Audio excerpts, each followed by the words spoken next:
දැන් පහුගිය දවස්වල ගරු නියෝජක කතානායකතුමනි මං ගියා මිහින්තලේ. කටුසෑයේ මල් ආසනේ කඩලා. කටුසෑයේ.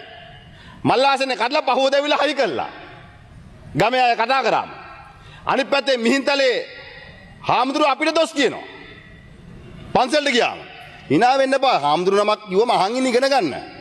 මගේ මහා සංඝරත්නයේ ගරු කතානායකතුමනි අවවාදයක් දෙනවා නම් උන්වහන්සේගේ දේශපාලනයේ හෝ මිහින්තලේ කියන්නේ මිහිඳු හාමුදුරුවෝ වඩපු තැන මිසක් මේ දේශපාලනය කරන තැනක් නෙවෙයිනේ.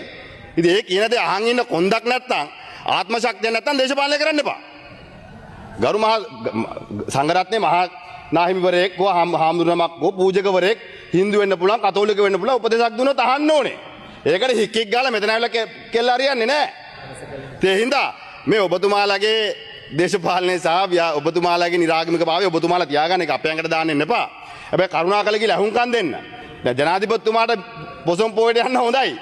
ගිහලා අවවාදයක් දුන්නා මෙතුමාලට තමයි ඇඟේ අමාරුව දෙන්නේ. ඒ හින්දා කරුණාකරලා ඒ පන්සල් වලට ගිහලා උන්වහන්සේලා මහ දකින්න. ආගමික නායකයෝ කියන දේ අහන්න මේ අධ්‍යාපනය වෙනස් කරන්න. ඒක ප්‍රශ්නයක් නෙවෙයි. හැබැයි මේ වෙනස් කරන ගමන ඇතුලේ ඔබතුමාලා ඉලක්ක කරන්නේ මොන රැකියාවෙන්ද පොළද මොන නවීකරණය කරන්නේ කොතන මේ ළමා මානසිකත්වයේ ළමයාගේ මනසට ඔබ ලබා දෙන්න හදන්නේ මොන සංස්කෘතියද කියන එක පිළිබඳ අවධානය යොමු